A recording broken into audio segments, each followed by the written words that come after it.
it was. Again, it's one of those where the perception of those defeats and the scoreline, it looks like we're struggling a little bit, but reality, the trip to France was a tough one. We've not done a lot of training. One of the things we pride ourselves on this year is that getting players on the training field week in, week out, and training well up until that. And after the Halifax game, with an early turnaround, and then having to fly to France, we had one session, and coming back from France, we had one session, just putting people together. And after that, after the game, again, like after France, we go to Warrington in one session, and it was just pulling ourselves back together, getting a little bit of just fire back in our bellies, and coming out and protecting our home record. And in reality, we've lost 3 games this year. We've been to Leeds away and lost. We've been to Catalans away and lost. We've been to Warrington away and lost. I think you could have put them down at the beginning of the year, and there wouldn't have been any kind of real massive arguments across the board from a lot of people about taking those on the chin. I think the manner in which it got beat at Catalans was a tough one to take, because we felt that we could have put in a better performance. A reflection in the Warrington game was the fact that they were red hot.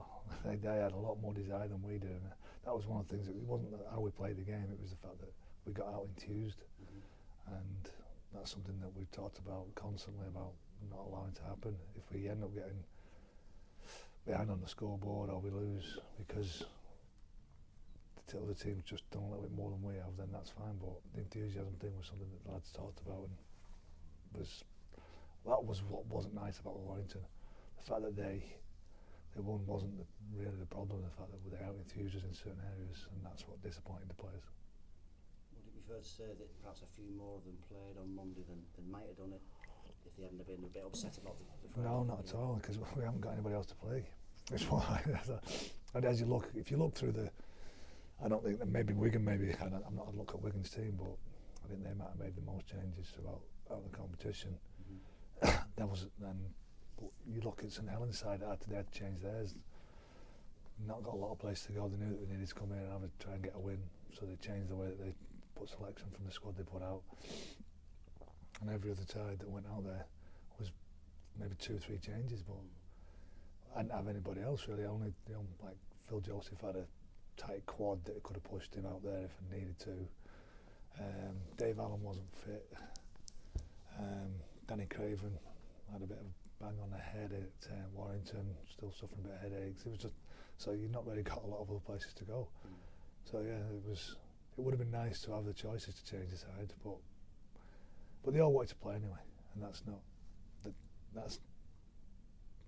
the bad thing about not being able to pick. The fact that most of the lads went, yeah, I want to play anyway.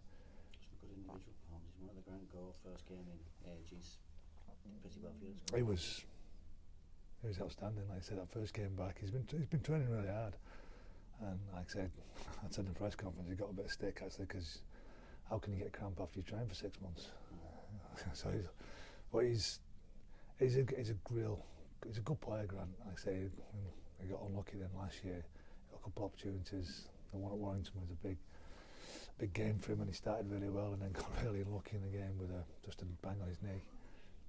And he's come in and done what I've asked him to do.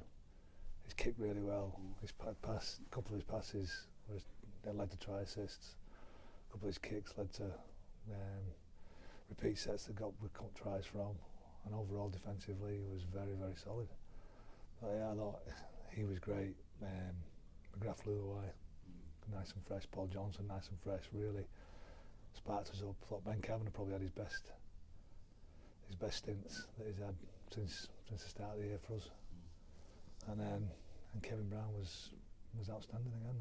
Like I say, we keep moving away from and looking at other players, but I thought Kevin captain the side really well. Led the side into some tough situations, and we came through the other side when the St Helens animal was rearing its head. Go put himself in the frame for this Sunday, possibly. Go, yeah, definitely. John Clark will return to the side on Sunday. Again, that rotation between him and Lloyd's working really well, and like I said, Lloyd's just growing and growing. As we just need to, like I say, he's been unlucky in the past, just as he started to really grow into the position and become a dominant force in our team, he's got injured. I think we're starting to see that come about again now. He's starting to really control that position on the field when he's out there, and it works really well with him and John. Plus Lloyd can give us different options in the field as well as John can. But I think Grant has put himself in a really strong position with him and Danny Craven fighting over that half-back spot now. Because you've had the 2 games over the weekend, Dennis, is the preparation, are you going to treat this as a normal week's preparation if we go into another Super League game with a week's or 6 days break, or are you preparing differently because of the... We can't prepare any other way. We're 2 days post playing twice with the whole squad, and nobody's available to train yet. They're just all too sore still. So we'll have a look at them again tomorrow. So you see, you have to suck it and see. You can't. The problem with the Easter period and then sticking this big Challenge Cup game this week, I think that's where all the lads at Super League sides that play Super League sides will struggle this week, is that we haven't really got an opportunity to get anybody on the field. We've got maybe 4 or 5 blokes that could run today, maybe half pace, and everybody else is still nursing dead legs, bangs, bumps, bruises, and basically putting themselves at risk of injuring.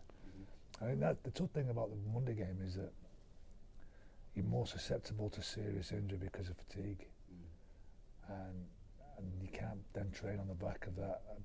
If you get through that and you're lucky enough to get through it without really getting hurt, then having a big game in less than 6 days later means that you can't really push them again.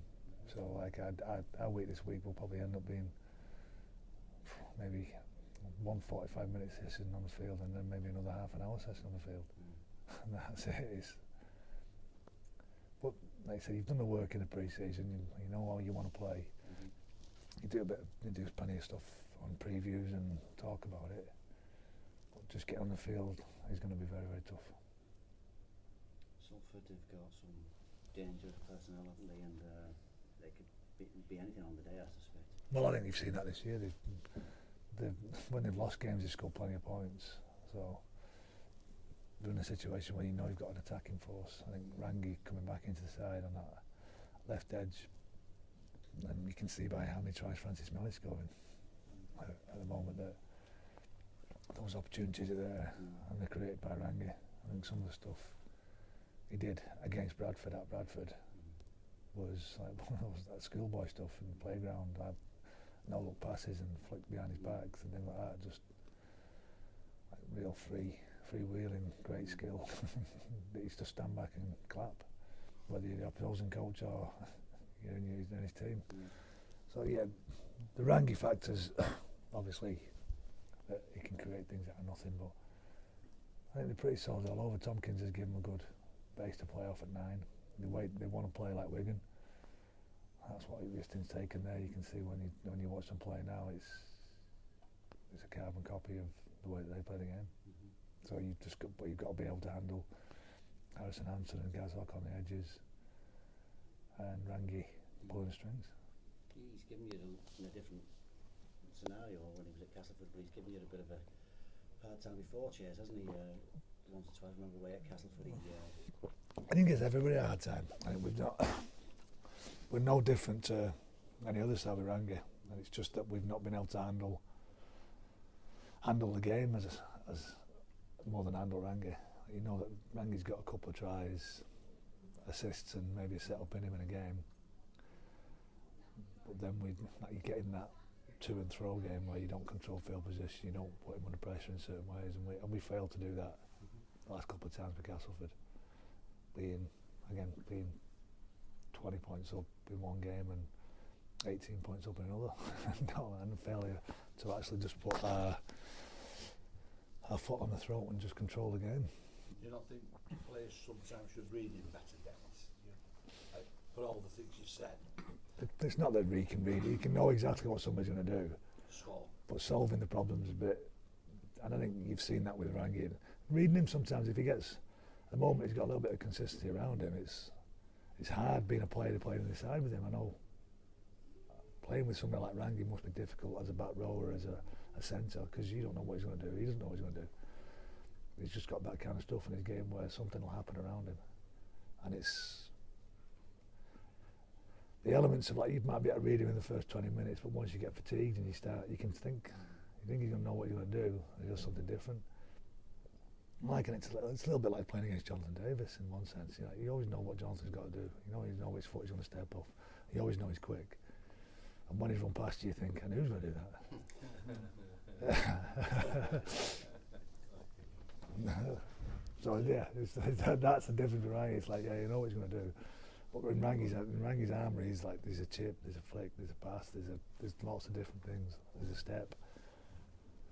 Well, he's running round and round, and you think he's a rugby player in many ways, isn't he? I just think it's all right for me sat in a commentary box talking about him, but I just think, you know, he needs to be get hold of whatever he's going to do with the ball. It needs to be not the shot, or make him not the shot. You can't touch what your eyes can't see. He's just 1 minute he's there, 1 minute he's not. It's not always like, yeah, I say it's easy when you stand. It's really easy to see space when you stood up in the stand. It's really easy to see where they should pass the ball to. It's really easy to say pass the ball. But when you stood in the middle of it there and there's sweat in your eyes and somebody just punching in the face, it's a little bit different kind of feel. And Rangi's got that something about him that's hard to handle.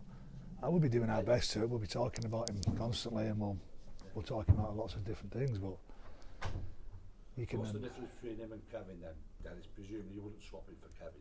I wouldn't swap anybody for Kevin at the moment. I think Kevin's just...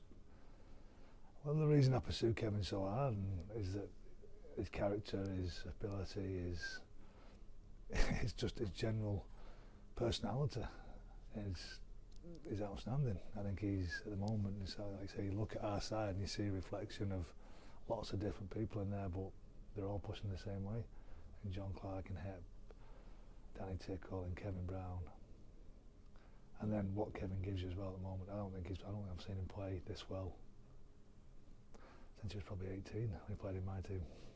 Consistent, isn't he? He's just, like I say, he's been outstanding last three, 4 games, 5. Really, all year, I don't think I can remember him having an average year, never mind a poor game. He's kicking, what he does with himself really well is if he does something wrong or something doesn't go his way, just gets back on with it. And that's a great character trait to have. It's like, he knows he can't affect it, he knows he's not going to do anything different. He'll carry on playing, he'll carry on doing the things we've practiced. He'll try something a bit different now and again. If he doesn't come off, he just gets back into the cycle of working the team, pushing it around. His talk's good, he's demanding of the players, he's demanding of himself. And it generally just a fantastic player. I think this year as well, more than anything else, I asked him at the beginning of the year to be the best defensive player he could be, and what you're seeing this year is a fantastic defender. He's banging people, picking people up. It's hard to break down. He's making really good decisions defensively. His overall game is very, very strong.